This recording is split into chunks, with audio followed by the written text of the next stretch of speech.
What's the upside of staying single? Kate Bolick, author of Spinster, will be here to talk about making a life of one's own. I like to think of the word spinster as a way to hold on to that in you, which is autonomous and individual and self-reliant, no matter your actual relationship status. Is large-scale public shaming back and worse than ever?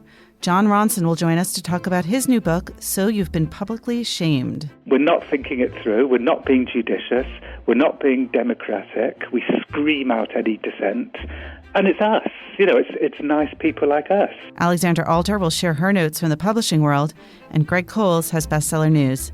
This is Inside the New York Times Book Review. I'm Pamela Paul.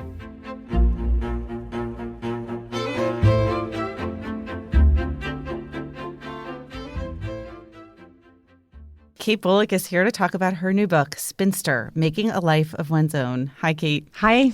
So this book started off as a story for The Atlantic, a cover story. For like the few people who didn't see that story, tell us about what that was. So that story was called All the Single Ladies, and it started as an assignment from The Atlantic. They asked me to look into how the economy and men's worsening economic prospects were changing the future of dating, marriage, and the family. So that's the article I had been assigned. And once I started researching it, I came across the demographics around us having more single people than ever before and realized that that's what this story was about, that marriage rates weren't changing just because men were having a worse time during the recession.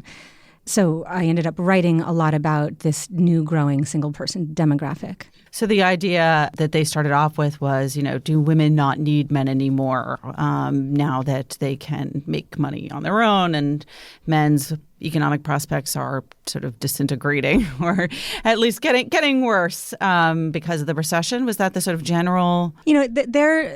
Their angle wasn't so much that women didn't need men. Their angle was what's going to happen to women now that men aren't as marriageable as they once were. So they were coming from a very male-centric place. And I turned it around a little bit and said, well, actually, women don't need marriage the way that they once did. And Exhibit A was kind of yourself. Right. So what was your story up to that point? At the time, I was 38, turning 39, and I had never been married. And so they had asked me to write that story in the first person, drawing on my own experiences. So that my own life became part of that article. Did you think of the story as being primarily about yourself, or were you thinking about it as being this sort of larger? I thought of the story as being completely about a larger demographic and sociological trends that we're going through. And I was using myself as a tool, as a literary device to draw a reader through the story. I mean, this so often happens in the media that a lot of the attention then was really directed at you and at your personal story. So going into turning this into a book, sort of how did you bring that experience into the way you approached the book? Experiencing so much media exposure was sort of traumatizing, and it made me have a bit of an identity crisis. Once I had this new book deal in hand and knew that I was going to be writing about the topic, I knew how I wanted to write about it, but I felt the pressure of how I imagined other people expected me to write about it, which I didn't want to do. But it took a while to be able to really push that expectation away far enough that I could get my own voice back onto the page. And I also wanted very much to create a more intimate reading experience than the article had. I wanted to take advantage of what a book allows as far as intimacy between the reader and the page. So to take that to an actual real level rather than just using myself strictly as a device. What you do in the book actually is quite different from what one might expect from the article, in that you don't focus primarily on yourself, but instead talk about 5 other women, literary women. Who are the women that you focus the book on? So I write about in the book Neith Boyce, who was a journalist in the late 1800s. And I first came across her through a column she wrote for Vogue in the year 1898 called The Bachelor Girl, about her decision to never marry. She was also a novelist. The poet Edna St. Vincent Millay, the novelist Edith Wharton, the feminist writer and activist Charlotte Perkins Gilman, and the essayist and fiction writer Maeve Brennan are the 5 women I write about. And I wrote about them because they had been engaging my imagination for years, more than a decade. And in a way, I think of the book as a prelude to the article, that these were the women who had shaped my own thinking about marriage versus not marriage. And when I was writing the Atlantic article, I felt that they were almost physically perched on my shoulder, taking in all of the reporting and researching that I was doing, and I was kind of talking it over with them as I wrote. And I sort of dropped mention of them in the article because I felt that I owed it to them. But the book was my way of really exploring my relationships to them. The book is called Spinster. Obviously, that's a loaded word, but what do you mean by spinster? Well, definitely the classic spinster is a never married, unmarried woman and who lives alone. The word originated as an occupational descriptor, like baker or fishmonger in the Middle Ages. It was the only way for young women to work outside of the home was to spin wool into thread. So those were spinners, spinsters, and because the only women who could work were women who didn't have children that they needed to take care of, they were always young, unmarried women. So it became a crossover term. Just a young unmarried woman was a spinster. It didn't take on a pejorative cast until colonial America, when we were trying to build a nation and needed every woman to be procreating. So because we needed a population to grow. So any woman who was not married and having children was considered an actual menace to society. So if by 23 you weren't married, you were a spinster, and that was a very negative thing. And if by 26 you were still unmarried, you were a thornback, which is a species of flat, spiny fish, which has not stuck around as a word. Maybe we could bring that back as well, or not. So are these 5 women in the book that you write about, are they spinsters? Only 2 of them ever met the classic definition of a spinster. The rest of them married at some point and had either an open marriage or divorced. So I'm using spinster as a way to talk about the ideas in the book, that we still have archaic ideas of thinking about single women and who she is. We have archaic ideas still about the single woman and who she is. And I like how the term spinster broadcasts that complicated negativity and also the history. You start off the book with a very provocative sentence. I'm just going to read from it. Whom to marry and when will it happen? These 2 questions define every woman's existence, regardless of where she was raised or what religion she does or doesn't practice. That's a sentence, that could come straight out of Jane Austen. It goes back centuries. It's provocative that would still hold true today. Right. And the key word in that sentence is questions, that these questions are what shape us, that we grow up wondering how we're going to answer these questions, even if we choose not to marry. And that sentence came to me in a strangely supernatural feeling way. I was walking through my apartment and it was like a voice just came from somewhere else and spoke those lines. And I thought, that's so strange. It doesn't sound like my voice. And I wrote it down. I think it's because that voice is the voice of culture and expectation. It is a disembodied invisibility. Do you see it changing in that a young girl might know from the very beginning, no, I don't want to marry? I don't think young girls quite yet know from the beginning. I think Frozen and Brave have been really useful in providing alternate narratives to the Disney princess story. But, even my niece, every time I see her, she's now 7, she says, when are you getting married? When are you having babies? It's still, marriage is still how we organize our society. So although this demographic, this huge influx of unmarried people is still so new to us that it's still taking a little while for that reality to trickle into the consciousnesses of our young people. So how do you think about marriage at this point in your life? I'm assuming you're still not married. Correct. I'm still not married. And I've always thought maybe someday I'll get married. I've never been against marriage or actively disinterested in it. So this book is not an argument against marriage. I think there are interesting arguments to be made around it, but they don't interest me very much. And I think that they've been made very well before. My own relationship to marriage is just much more one of ambivalence. And so it was something I always assumed I would do and just kept not doing. And so now who knows? So is this book about questioning that assumption and thinking about alternatives to that assumption? Yes, and I think it's also about how do we carve out our own life path according to our own internal needs and desires rather than in response to what we think we're supposed to be doing. Our reviewer, Heather Haverleski, in her review noted that the book is largely about the pleasures of solitude, which seems like a kind of lost art in general in our contemporary society. But is it especially so for women? I do think it's probably harder for women to achieve if they're working full-time and married and raising children, that solitude is at a premium. My own relationship to solitude has changed. So when I've always liked solitude, I'm somewhat introverted. I've always needed to be alone and reflective in order to, recharge, et cetera. Up until the age of 30, I was in long-term relationships with other people, and solitude always felt like a stolen good, something that I had to snatch and savor on my own. And I didn't want that to be my whole life. I wanted solitude to be a central component of my life. And for me, the way that I found, the way I made sense of that was, I have to get myself out of relationships for various reasons. But one is to protect solitude and have it be expansive rather than stolen and limited. And is that part of what you see as being a modern spinster? Yes, definitely. And I like to think of the word spinster as a way to hold on to that in you, which is autonomous and individual and self-reliant, no matter your actual relationship status. And it's important, I think, for all of us to remember that none of us are defined by our relationship status. It may seem so, but our statuses change. So we can be single at any point in our lives.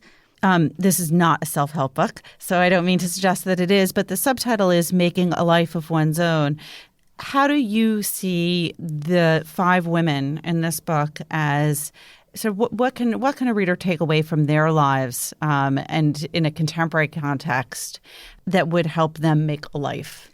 The women I write about are endlessly interesting to me. And among other things, I'm interested in how their relationships to the ideas of relationships feel timeless to me, even though they were living under different social, historic circumstances than we are today. Even so, the ideas around the tension between autonomy and independence and intimacy are very personal, individual, felt, emotional experiences. So the ways in which they talk about them feel outside of time. And they kept me company through my own ambivalence around these ideas and how to sort through them, and to listen to them and watch them and how they negotiated their own ambivalence and stayed true to what they wanted and felt was right for themselves was just a very helpful conversation for me to be having, even though it was inside my own head.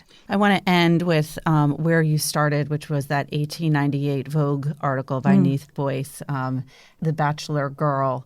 Give us a quote from that or an idea from that from 1898 about the bachelor girl life that sort of still holds today. So in the year 1898, the journalist and novelist Neith Boyce wrote a column for Vogue called The Bachelor Girl about her decision to never marry. And I read it on microfiche machine, in that little tiny text, the ways in which magazines and newspapers used to be printed. And the first line of her column is, "I was born a bachelor, but of course several years elapsed before my predestination to this career became obvious." And she goes on over the course of 7 or 8 months to just write about her own experiences as a happily unmarried woman. And in a way, I think of the excerpts from this column are the most self-helpy part of the book, because she's giving advice to readers, and it's advice that still holds true today. So it's be confident, wear clean clothes, all good things. Keep in mind that the bachelor girl is self-sufficient. She's working to make a living. It feels most comfortable around women who are most like her. So that's why you see bachelor girls alone together a lot of the time. She talks about what she calls the prevalent matrimonial epidemic, and that how easy it is to catch the engagement germ, and that there's always somebody to marry if your standards aren't very high. So she's very funny and clear and frank and unapologetic, and pre-identity politics is part of what drew me to that period, is how people like Neath were talking about their own lives in a personal way that felt fresh and uncorrupted by history, basically. And very positive. Yes. Yeah. All right. The book again is Spinster, Making a Life of One's Own by Kate Bolick. Kate, thanks so much. Thanks so much, Pamela.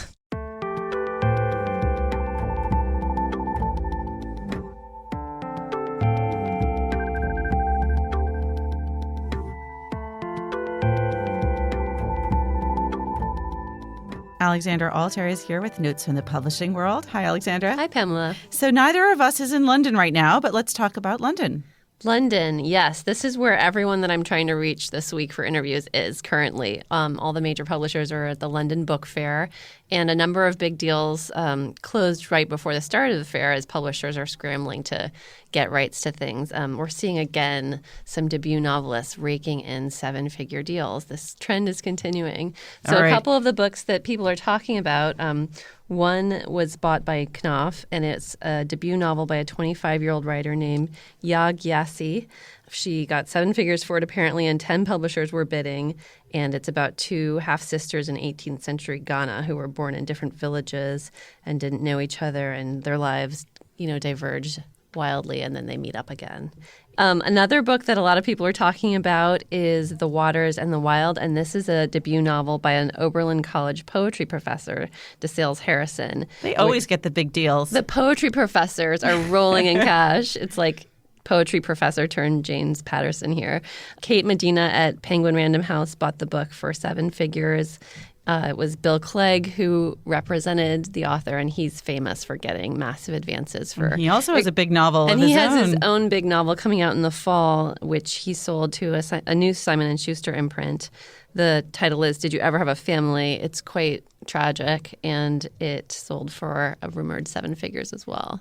All right, so this new one is by DeSales Harrison, and it's called The Waters and the Wild, and there's no publication date yet, but it sounds sort of thriller-esque. It starts with the death of a young woman who was a former heroin addict and had a history of depression. Everyone thinks she overdosed, but her psychoanalyst sees that it sort of starts to unravel the mystery and suspects foul play.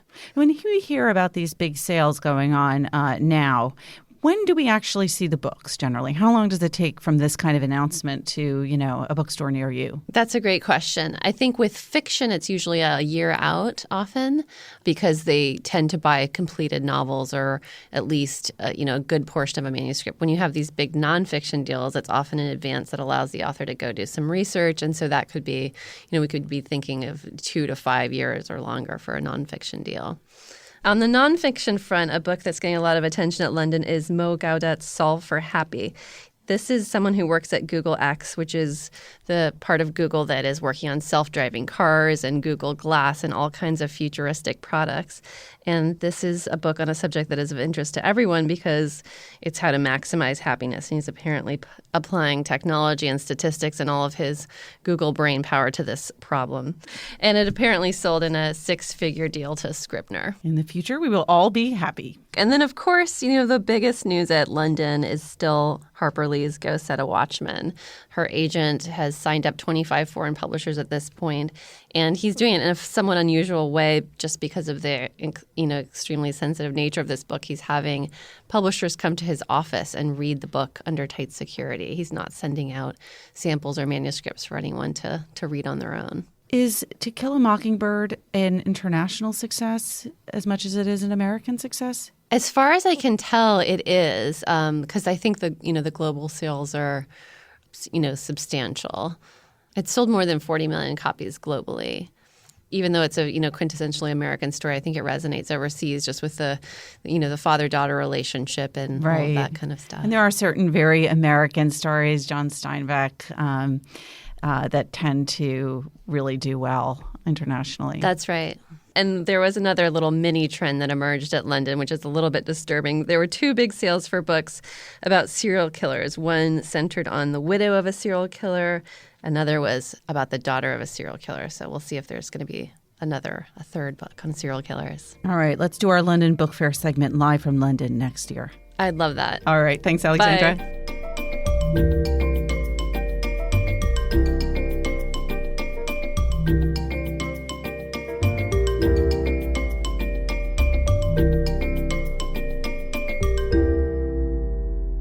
Jon Ronson joins us now. His new book is So You've Been Publicly Shamed. Hi, Jon. Hey, how you doing? I'm good. Well, I'm not good because I'm sitting here reading the beginning of this book about this incident you had, and I'm like incredibly angry on your behalf. But maybe it had a good resolution. Tell us about what happened when 3 academics decided to set up a Twitter feed in your name. Yeah, I just noticed one day I was on Twitter and there was this other Jon Ronson on Twitter with my face. So its avatar was my face and my name. And as I looked in surprise at its timeline, it tweeted, "Going home, got to get the recipe for a huge plate of mussel and guarana in a bap with mayonnaise, #yummy." A tidy plate of onion grill. Yeah, a tidy plate of onion grill. So I was like, who are you? And then it tweeted, "I'm dreaming something about time and cock." So I was baffled and mystified. And also I noticed that it was being followed by people that I knew from real life who were obviously wondering, why I'd suddenly become so interested in fusion cooking. Which is not one of my concerns in life.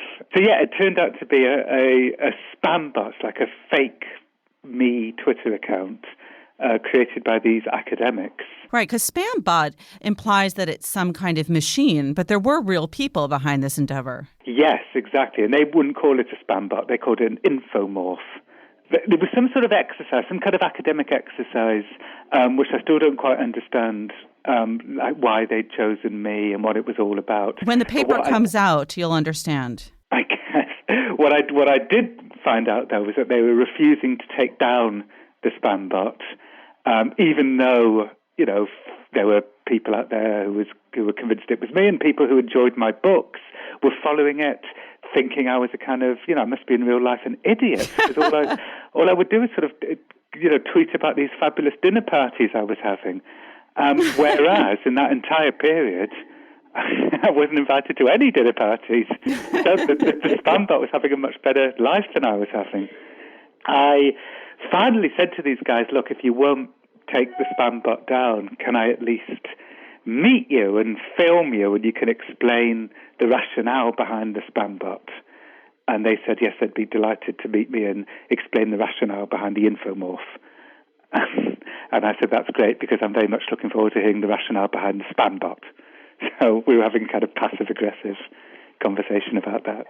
So finally, I met them, and they were these 3 intellectuals, and they told me that they were annoyed with me, because what right did I have to be the only Jon Ronson? This is incredibly Kafkaesque confrontation that you have here.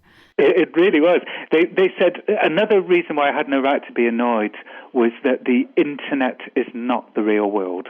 And I found that so interesting because, this is what my book's about, really, that we are destroying people on the internet. And one of the ways we justify that behavior to ourselves, because we don't like to see ourselves as bad people, is we think, the internet's not the real world. And in the real world, I'm sure they're fine. They can just turn off the internet and everything will be fine. But it's not true. When we destroy people on the internet, we're destroying them in the real world. Well, it's interesting. I was talking to a person, a television personality last night, and she was talking about how incredibly mean people were online to her. And she said, it's as if they don't think that I'm reading it. It's as if they don't actually believe that there is a connection between what occurs online and the real world. I mean, do you think that part of the problem is that do people think that there's a fundamental disconnect, or is that just an excuse? Well, I think there's cognitive dissonance going on, right? We like to see ourselves as good people, yet we are destroying people And so we need to come up with justifications for it. And one justification is to use demonizing language against the person we've just destroyed. Say, oh, they're a sociopath, or they're incapable of feeling shame. Some of the people I followed in this book were being destroyed, for a joke that lands badly. I mean, that's what we're talking about when we talk about the level of their transgression. And the people, would write about them. They are incapable of feeling shame. The concept of shame, the questionable, quote-unquote, virtue of shame is something that politically on the right, the decline of the concept of shame has been lamented among social conservatives, that we need to bring back shame, that people have become too shameless. Do you write about this? Yes, and it's so interesting. When I was telling people that I was writing a book about shame and public shaming, I would tell these sort of, elderly architects, I'm writing this book about shame, and they'd say that, oh, thank God, there's so much shamelessness in society these days. It's good that you're writing about bringing back shame. And, they had no idea that I was writing the opposite. My book is about how there's way too much shaming in the world, that people are just going, shaming crazy, just piling shame onto shame. The reason why I think people on the right feel that way is because they're thinking about old-fashioned shamings. So, they see women wearing provocative clothes, as they would see it. And they'd say, look at that shameless woman. There's too much shamelessness going on, and, people are just too sexually loose and so on. But the fact is that there's more shaming than ever going on, and there's more shame than ever going on. It's just moved elsewhere. It's moved to a different place. Nobody cares about consensual sex scandals anymore, especially if you're a man. But what people care hugely about now is the misuse of privilege. That's a destroyable offence now. And of course, it's better to be concerned about the misuse of privilege than it is about consensual sex scandals. But the problem is we're so in love with destroying people who are misusing their privilege that we've massively let our standards slip, and we're destroying whoever we like and then justifying it by saying they were misusing their privilege. So we've gone from the Scarlet Letter sort of standard of shame to this newer concept of abusing. Yeah, that's kind of the default now. Like whatever it is that somebody's done, whatever transgression, huge numbers of people, nice, empathetic, liberal people like me, justify it by saying, well, they were misusing their privilege. Right. One thing that seems to happen online with public shaming is an almost gleeful piling on, almost as if it has become shameful not to register your disapproval of someone, the object of this shaming's misconduct. Yes, absolutely. One of the terrible ironies here is that everybody wants to show everybody else how empathetic they are. We want to show people that, we are fighting the good fight, we are working towards social justice. So it's in this kind of frantic desire to be empathetic. That's what's leading us to commit these profoundly unempathetic acts. Tens of thousands of people, hundreds of thousands of people are piling in on somebody who really doesn't deserve it. I'm talking about the tiniest transgressions. I'm not talking about serious transgressions. And the reason why it's happening is because of this mandatory desire to show everybody how empathetic we are. Right. It's like not showing up to the public hanging. Yes. And in fact, if anybody gets in the way, if anybody says, I'm not sure that person deserves it, that person is then in danger because of the way that social media is designed as a kind of mutual approval machine. We surround ourselves with people who feel the same way we do. It's a wonderful feeling to be approved by strangers. But the problem is then, we're kind of drunk with being approved while we're tearing somebody apart. The flame burns hot. And when somebody gets in the way and says, I think what you're doing is inappropriate, we ferociously turn on them and we tear that person apart. And what that is fomenting is a climate of utter fear. The bullies have taken over the school. So when we shame somebody, they get fired from their jobs because their employers are like, oh my God, if we don't get rid of this person, we might be next. Nobody interferes. Nobody kind of intervenes on the shamee's behalf, right, because they could be next. And and if any of this sounds kind of like I'm, overselling this, I'm really not. I mean, anybody who's been in the midst of a shaming where everybody agrees that person has done a terrible, terrible thing, it's profoundly undemocratic, and it's frightening. Let's bring this down to the horrible particularities of an individual case. Tell us a story of one of these public shamings. Okay, well, I'd tell you the story of Justine Sacco. Yes. I particularly like this story because some people have said to me, and have written, that I was right to write a book about how public shaming is out of control, these days, in the last year or two, but I was wrong to make Justine Sacco a figure in my book because she deserved it. Oh, God. And so this is Justine's story. She's a New York City PR woman, 170 Twitter followers, and she's traveling to Cape Town, and she tweets, she's at Heathrow Airport about to get on the plane, and she tweets, "Going to Africa, hope I don't get AIDS, just kidding, I'm white." And then presses send and gets no replies. When my book was extracted in the New York Times, the fact checker phoned her up and said, "So were you surprised that you got no replies?" And she said, "I have 170 Twitter followers. Nobody ever replied to my jokes." Right. So she got on the plane, fell asleep, woke up 10 hours later in Cape Town, turned on her phone, and straight away there's a message from somebody she hasn't spoken to since high school that said, "I am so sorry to see what's happening to you." And she just looked at it baffled, what on earth did this woman mean? And then another text from her best friend, "You need to phone me right away. You are the worldwide #1 trending topic on Twitter." So, while she slept, that joke, which was intended to be a kind of, a joke in the tradition of a Randy Newman song, right, or an episode of South Park, went around the world, stripped of its nuance, stripped of its context, destroyed her. And in fact, much of the hilarity was the fact that that people worked out that she was oblivious to her destruction. She was on a plane, asleep, oblivious to her destruction. And that was the joy of it. We are about to watch this Justine Sacco bitch get fired in real time before she even knows she's being fired. It used to be that the object of a public shaming either was a public figure, a celebrity, or someone in public office, or back in the day when everybody lived and worked in a tiny little village and everybody knew each other, a local person who everyone actually knew. But this seems like an odd middle ground where anyone is susceptible. Anyone can become the target. Anyone. And part of the problem, and in fact I think an enormous part of the problem, is that, okay, the power is in our hands. And when I say us, I mean, I guess, social justice people who want to fight the appropriate fight. The power is in our hands, but we are not discerning. We can't tell the difference.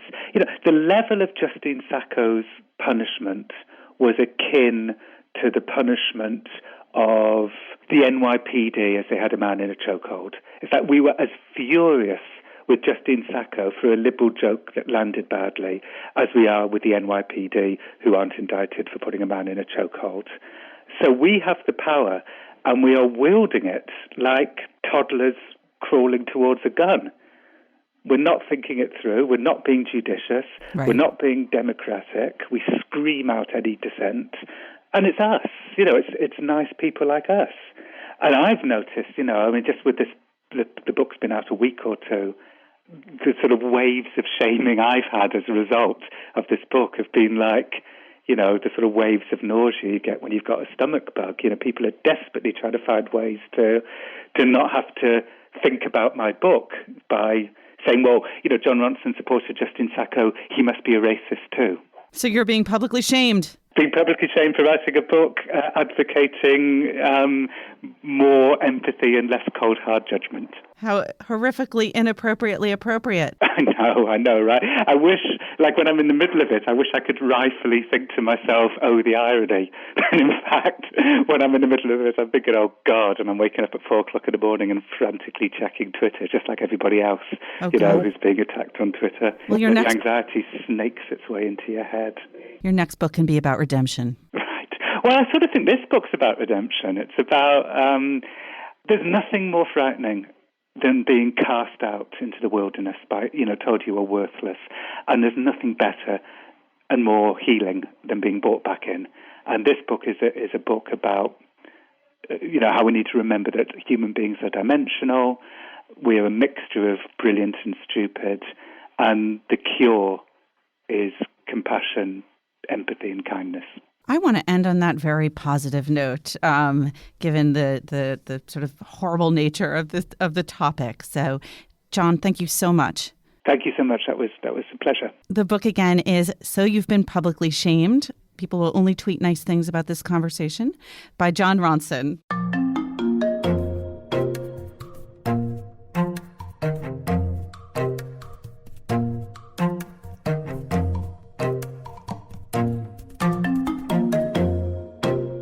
Greg Cowles has bestseller news. Hi, Greg. Hi, Pamela. There's a lot new this week. There is a lot new on both the fiction and the nonfiction hardcover lists. Let's start with fiction, where down at number 15, the British writer Philip Kerr continues his Bernie Gunther detective series with a book called The Lady from Zagreb. Kerr is British. In fact, in 1993, he was one of Granta's best young British novelists. But these thrillers are actually about a German homicide detective during the Nazi era. And they have gotten a lot of attention. But the only time that he's hit the list before was with the previous novel in the series, A Man Without Breath, which hit in 2013. All right. Well, going in the right direction then for him. Then new at number 14, Karen Kingsbury has the second book in her Angels Walking series. It's called Chasing Sunsets. It's her first appearance on the bestseller list. Then at number 12, Lisa Genova, who of course wrote Still Alice, which became the basis for the movie, has a book called Inside the O'Briens. Still Alice, you probably remember, was about early onset Alzheimer's. Lisa Genova has specialized a little bit in this kind of disease of the week type narrative. Inside the O'Briens is about a police officer who finds out that he has Huntington's disease when he's in his mid-40s. Then new at number 10, James Patterson teams up with his old collaborator, Peter de Jonge.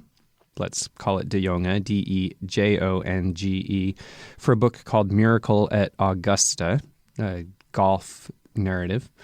Then at number 9, Joe Nesbo has a book called Blood on Snow, not part of his Harry Hole series, but his second consecutive standalone thriller. It's called Blood on Snow, new at number 9. At number 5, Donna Leone continues her Guida Brunetti series of mysteries set in Venice with a book called Falling in Love. This is the 24th book in that series, but only the 4th one to hit the list. And then finally, new at number 4, Stuart Woods continues his Stone Barrington thriller series. This is the 33rd book in the series. It's called Hot Pursuit.